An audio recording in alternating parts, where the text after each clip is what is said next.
से निरंकुश हो गई है। सरकार की संवेदनाएं समाप्त हो गई है। हम लोग आज जो है सरकार के कानों तक आवाज पहुंचाने के लिए, संवेदनहीनता को उसको समाप्त करने के लिए और उस पीड़ित परिवार को मुआवजा दिलाने के लिए आज धरने पर बैठे हैं। न्यूज़ फॉर नेशन देख रहे हैं आप और मैं हूं आपके साथ साक्षी झा।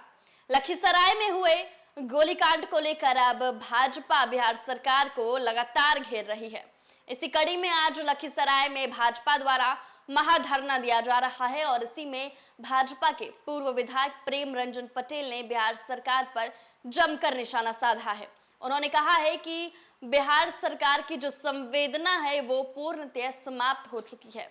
साथ ही उन्होंने कहा है कि उनकी संवेदना जगाने के लिए जो है वो आज धरने पर बैठे। साथ ही उन्होंने ये भी कहा कि जिस तरीके से पीड़ित परिवार को अभी तक मुआवजा नहीं दिया गया है, इससे सरकार की विफलता दर्शा रही है। पहले आपको सुनवाते हैं क्या कुछ कह रहे प्रेम रंजन। संहार हुआ है, 6 लोगों पर गोलियां चलाना, 3 लोगों की मौत और 3 व्यक्ति अभी भी जिंदगी और मौत से जूझ रहे हैं। उनका समुचित रूप से इलाज नहीं होना, ये सरकार की विफलता। और मरने वाले पूरा एक ही परिवार का व्यक्ति और उस परिवार पर इतनी बड़ी विपदा, और कह सकते हैं कि ये नरसंहार है, आपदा हुआ है, तो सरकार मुआवजा अभी तक नहीं दे रही है। सरकार पूरी तरह से निरंकुश हो गई है। सरकार की संवेदनाएं समाप्त हो गई है।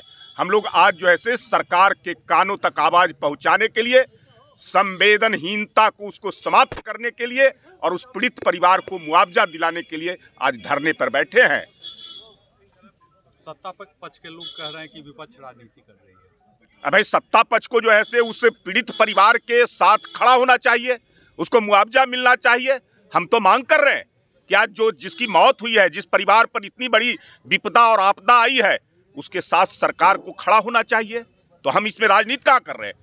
हम तो सरकार के कानों तक आवाज पहुंचा रहे हैं और वो जो सोई हुई है उस सोई सरकार को जगाने का काम कर रहे हैं। भाजपा लगातार लखीसराय में हुए गोलीकांड को लेकर बिहार सरकार को घेर रही है और एक बार फिर से बिहार सरकार को निशाने मिली है। दरअसल लखीसराय में हाल ही में जो है एक सन की पति ने अपने ही ससुराल वालों पर ताबड़तोड़ फायरिंग कर दी, जिसमें 6 लोग गंभीर रूप से घायल हो गए। बता दें उनमें से 3 लोगों की मौत हो गई और 3 लोग अभी भी गंभीर रूप से घायल हैं, जिसको लेकर अब बिहार में विपक्ष में बैठी बीजेपी लगातार बिहार सरकार पर निशाना साध रही है और प्रशासन को भी अपने घेरे में ले रही है। आपको बता दें कि इसी कड़ी में बीजेपी के पूर्व विधायक प्रेम रंजन पटेल ने भी बिहार सरकार पर हमला बोला और उन्होंने कहा कि बिहार सरकार जो है वो निरंकुश हो गई है और साथ ही उन्होंने कहा कि बिहार सरकार की संवेदना जो है वो भी समाप्त हो चुकी है। आपकी इस वीडियो पे क्या राय है हमारे कमेंट बॉक्स में जरूर बताएं और ऐसी तमाम खबरों से अपडेट रहने के लिए देखते रहें न्यूज़ फॉर नेशन।